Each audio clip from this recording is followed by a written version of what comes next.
في إطار تفعيل كافة أنشطة ومشروعات بشاير الخير، نظم اليوم مركز التدريب بالتعاون مع مؤسسة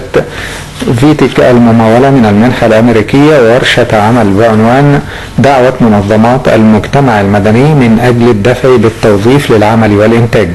والتي ضمت وفد من قيادات التعليم الفني في الإسكندرية ومجمع خدمة الصناعة بالأكاديمية العربية للعلوم والتكنولوجيا والنقل البحري، وعدد من المؤسسات والشركات والمصانع المختلفة ومنظمات المجتمع المدني.